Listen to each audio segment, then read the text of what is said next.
Hey everyone, welcome back to the channel. So today we're taking our Chevy Volt on a little road trip here, which a road trip for me, because I work so much and I live slightly close to work, is an average commute for a lot of people in my region. So we're doing about, I believe it's going to be about a 100-mile round trip down to Eau Claire, Wisconsin, and back up to the golf course here. So we're going to see how this does electrically powered and on gasoline, and what I can get on the highway for MPGs. So we started the day out here at 35 miles of charge per the rating, per how I've been driving the last couple of days, is what I figured that rating goes by. It's 77 right now. I've got the AC on. Let me look. Eco mode at 68, 69 degrees. I'm bouncing anywhere in between 68 to 70. The climate power is running at 20% capacity here. And right now we are going to actually reset the trip odometer here. We've actually went probably 2-ish miles so far. So we're resetting the trip odometer, and we're going to see how many miles it is and what the MPG has been or will be. So right now, since I bought the vehicle just for reference, I have driven 6,881 miles. I've used 31.5 gallons of fuel, and my average MPGs is 219.7 miles to the gallon if you average that out. Right now, I am going to be driving for about 10 minutes here at 62 miles an hour.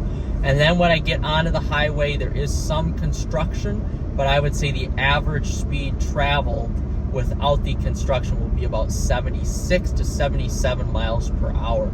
So we'll see what we get once we get on the highway here. And I know that when you go at higher speeds with the electric range, it tends to decrease it a lot. So I also drive this a lot in low because I don't really ever use gas except for road trips like this. And that's basically it.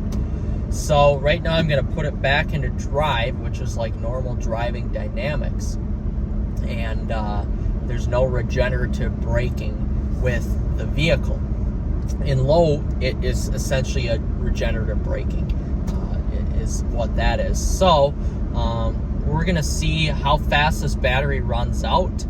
Essentially, I'm going to add about 2 miles to the final number on the B trip because I just reset the B trip right when I was going over a hill, and I was about 2 miles away from the golf course here, and we're going to get driving. But if you're looking for a great commuter car or a road trip vehicle, just in the trips that I have already done, you cannot beat the Chevy Volt. Now, again, this is a base model Chevy Volt, and the ergonomics are okay with it, but I've test drove nicer Chevy Volts, Premiers, LTs, stuff like that. And this is just a complete base model.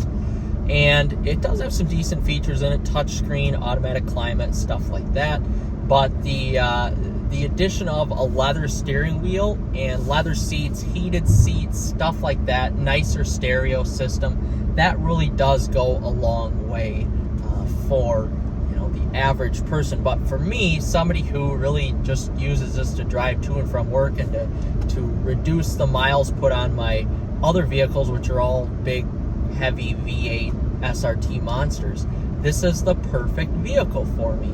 So I like driving it as much as I like driving those other vehicles. I almost like driving this more because I can have a great fuel savings when driving this, and it's just very relaxing because it's quiet. It's like a de-stressor almost, and it rides really, really, really well. So we're going to rejoin here once we get onto the highway and kind of give you some of my impressions once we get on the 70-mile-an-hour 2-lane highway. It's been a while since I've actually taken this on the highway, so we'll rejoin when we get on there. All right, we've been driving now for about 10 miles here. We've gone 21.3 miles total. Well, really just about 24 miles total, and we have 7 miles remaining for the electric range on the vehicle. And I have to say, if you have the ability to plug this in while you're at work, this car makes a lot of sense for a lot of different people, because like today, my commute into work, I just drove it into the shop, plugged it in, boom, there we go. It was great. And now I had a full charge going down to Eau Claire, where I need to go today, which is awesome. So if you really have the ability to plug this car in at work, that's what the vehicle is designed for.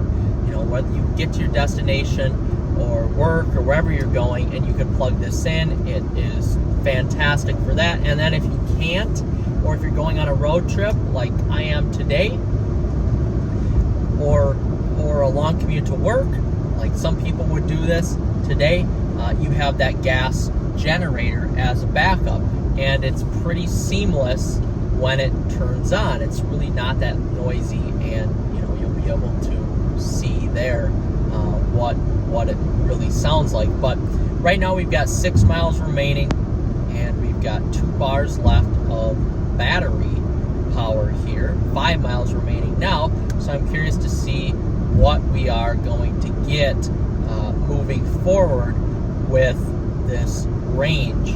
So the ride on this vehicle at highway speeds going 77 is phenomenally great. Really, it's thanks to a comfort tune suspension, seating that is pretty ergonomic. I mean, these seats aren't great. The leather seats are even better, and the ride is even better thanks to that.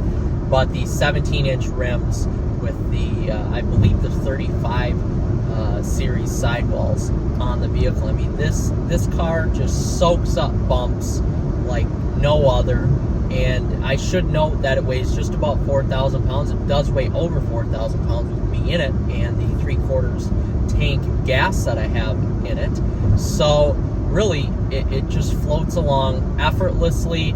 And while it is still pretty tight with the steering, it's not bouncy. The shocks rebound really nice. The suspension is dampened pretty well, and it's just a quiet and smooth ride. It's really got a great demeanor to it. I mean, this is definitely one of the better long cruisers that I have been in, for sure, just because of, you know, all those features that I pointed out.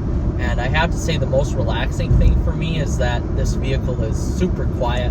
Whether you have the engine on or just running on battery, all you can hear is the wind noise and tire noise, road noise basically, and that's it. It's really a phenomenal vehicle here, and I really do enjoy driving it. So we've almost hit to the point here where we are gonna run out of battery range here. I kind of want to get that on camera just to let you all listen to see if you can even hear the engine turn on.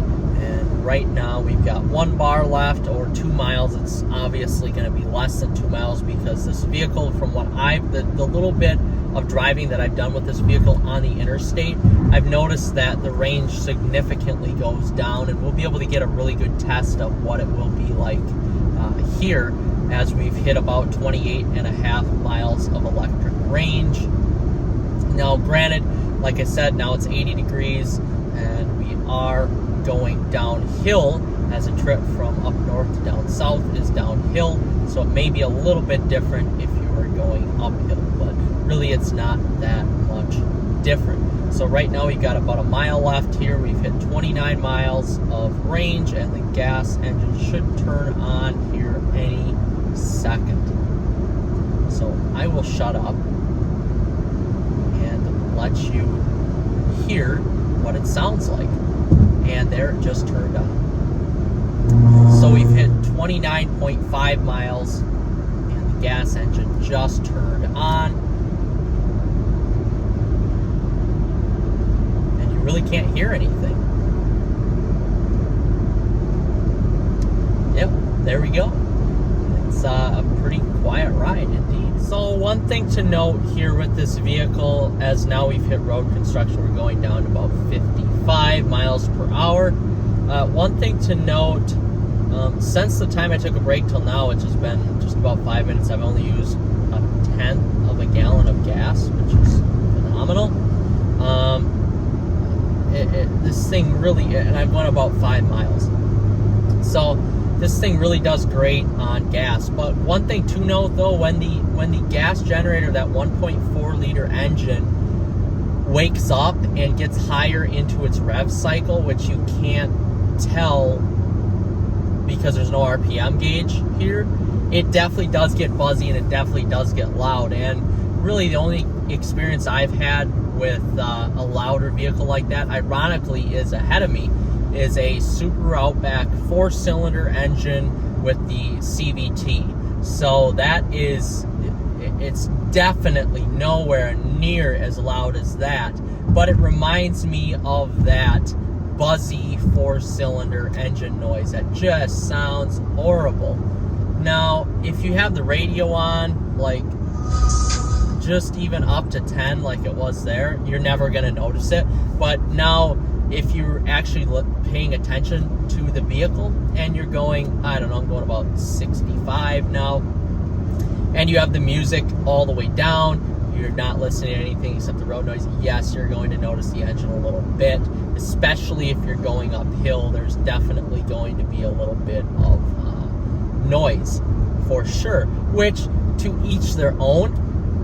If this annoys you, then maybe an electric car is for you. But if you don't use it quite frequently for a trip like this, then it's not a huge deal. But again, this test today is for somebody who has the almost 100-mile round trip, the 90 to 100-mile round trip, which quite frankly a lot of people in my rural northern Wisconsin area do. This would be a car that they would definitely think of. Now, another thing to note here, the pedal reaction here, even while in sport mode, the accelerator pedal varies from the actual engine when you run out of electric range. So while the vehicle still offers you instantaneous power and torque when you put the pedal down, the engine is delayed by about a second. Because again, it's a generator. So when the energy is dispensed into the wheels to power the vehicle, the generator essentially has to catch up eventually, and that usually takes a second, or whatever, half second to a second to catch up, which is quite unique. I know newer vehicles, newer plug-in hybrids don't necessarily have this problem as much per se, and a lot of plug-in hybrids aren't powered by this sort of propulsion either, where yes, there's a battery pack and a motor, but that motor and battery pack, they are connected into one. So that is quite interesting to note about the vehicle that I have found. But again, if you don't pay attention to it, like I'm going up a hill now,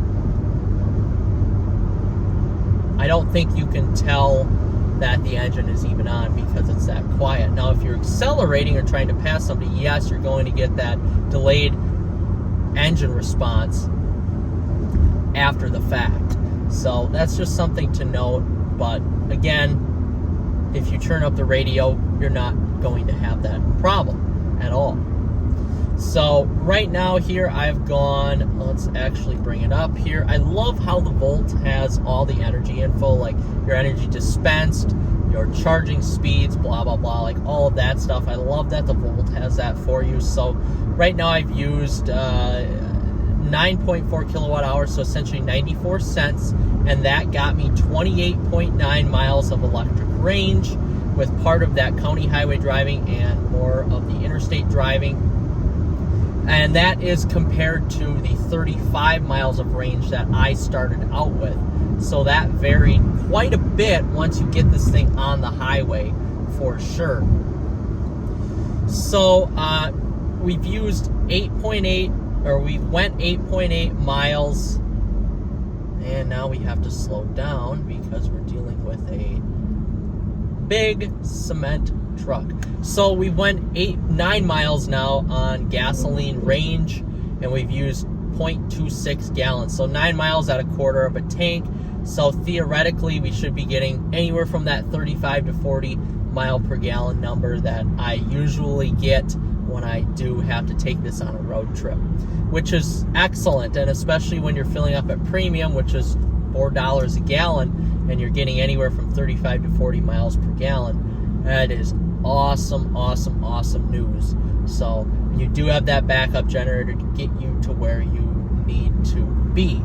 We have overpassed our halfway point. So we've hit the road construction point again. We're at 65 miles traveled. We've used 1 gallon of gas. We're averaging 62.5 miles per gallon. So if we take a look at the spread here, we've gone 29 miles on electric range only. And, we have went 67 miles total. I guess this does the trip for me. 38.1 miles of that has been gas-powered range, and we've used 1.06 gallons of fuel. So we got about 38 miles to the gallon, which is anywhere in that 35 to 40 mile per gallon range, which has been very efficient here.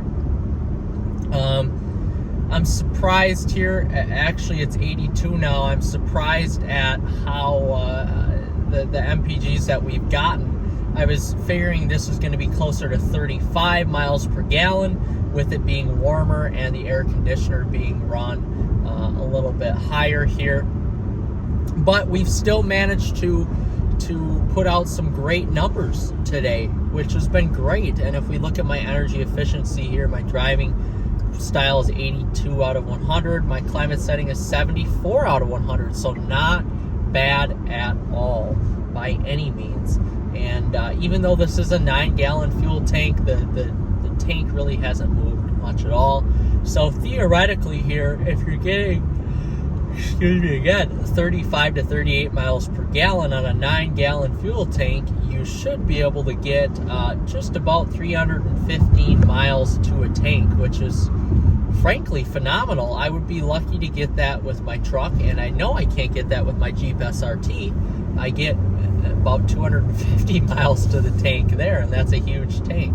So with that being said, we're going to finish out our drive and report back on my final thoughts on, whether this would be a good 100-mile round trip a day job vehicle, which I am leaning towards yes. We are reaching our final destination here. We've got probably about 10 minutes left of driving or so I figured I would wrap up this video. So this is a commute that a lot of people do, and so far we're sitting at about 90 miles. After it's all said and done, it'll be about a 100-mile round trip.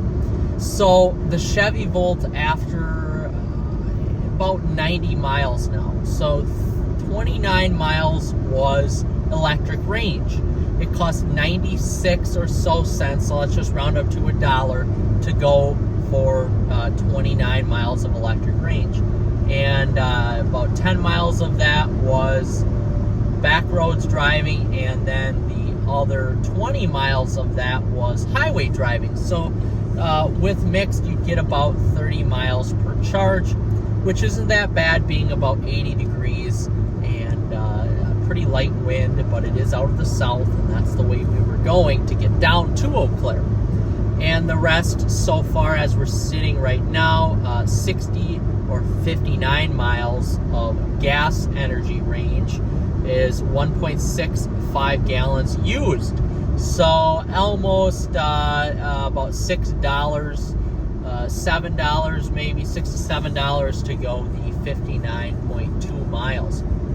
So at about 100 miles, if you add another 10 miles on, you're looking at about 1.75 gallons of gas used. So about $7 or $7.50. So you're looking at about $8.50 total to go the full 100-mile round trip. So if you compare that to a Chevy Cruze, or some other comparable car that gets 35 miles to the gallon, but not on premium. If it's on regular unleaded, which right now is about $3.20, so you're looking at about $6.20 or $6.40, $6.50 will round up to go 75 miles, and then to add on the other 25, you're looking at about $8.50. So roughly the same as this vehicle has to go the same distance, because this Gen 1 Volt takes premium gas. Now, is this the perfect commuter vehicle for that 100-mile round trip? If you can plug it in at your work and then get 60 miles of range instead of 30, then yes, this makes total sense. But if you can only charge it at home and you're going 100 miles, then it really doesn't make sense, because you don't get the power that you get out of a similar equipped Chevy Cruze, or a similar equipped, I just passed a Chevy Sonic, or a Ford Fusion, Ford Focus, something like that. Now what you do get in this vehicle is weight behind you, about 4,000 pounds for that wintertime driving, and you do get a usable hatchback for a lot of space, a lot of, if you have an animal or if you have a job that requires you to carry stuff, this is a great car for that. But in terms of efficiency, if you do have to drive a ways for work, it just doesn't quite make sense to go with this over a gas-powered car. Now, if you drive a shorter distance, like 50 miles, then this makes absolute sense. 50 miles round trip, it makes absolute sense to take this vehicle over a gas-powered, an ICE small compact car, because this is a compact car, but it fits everything because it's a hatchback, and a lot of your driving is going to be done on electricity. Again, if you drive any distance, let's just say you're driving 150 miles to work and you can plug in at work and get a full charge both ways, then yes, this makes sense then too. Now, again, where you are lacking here is the power. So you're looking at 140 horsepower and 260 pound-feet of torque. So the torque really gets you going when you're going slower, anywhere from that 0 to 30 range. But now when you are going any sort of speed, let's just say 60, and you're trying to pass somebody, you lose out on that torque because you're relying more on that horsepower. So the horsepower just isn't quite there. You're not getting that passing speed that you would like, or that merging speed once you get up to that 60, 70, 80 mile an hour range that you might need. So that's definitely a con of the vehicle for sure. But if I were to, and I'm speaking from experience, I had a drive where I drove with a gas vehicle, a Ford Fusion Sport, that got about 21 miles to the gallon. It was horrendous, maybe 20. That was all-wheel drive, and that was a 140-mile commute each way, or each day, to and from work. This vehicle would have benefited. I would have benefited tremendously with this vehicle because I had the opportunity to plug a vehicle in at work. This would have been great. Again, it doesn't have the speed, but it has the mileage, and it has, that gas generator backup that I would be looking for, because quite frankly, today I have driven well over 100 miles. I put on about 120 miles, including this morning, and I would have already gone through about half a charging cycle on an electric car. And that doesn't include now my drive to get home after I get back to the course. So at the end of the day, this plug-in hybrid vehicle is the best of both worlds for me, and I love it. Does it make a great commuter car? It does, to a certain extension, or to a certain purpose. If you have an ability to plug in at work and at home, yes, this is the perfect vehicle for you. But if you don't, then and most of your driving is 100 miles a day or 150 miles a day, or even 75, 80 miles a day, then this car may not be the car for you. But if you use it like I do, and you're able to plug in at work, plug in at home, and rarely use the gas except when you have to go down to Eau Claire, out to the Twin Cities, run longer trips, then this car is perfect for you. And that's what makes the Chevy Volt Gen 1 or Gen 2 such an interesting buying proposition, is because of the fact that it offers electric range and it offers a gas generator that, as you can hear, is kicking on right now. So with that being said, guys, that's my little review of this Chevy Volt, 100-mile round trip. Is it the perfect daily commuter? In my opinion, it is. Yes, it is. This is the perfect daily driving vehicle for my use case scenario. So with that being said, guys, like and subscribe, and we'll see you in the next episode.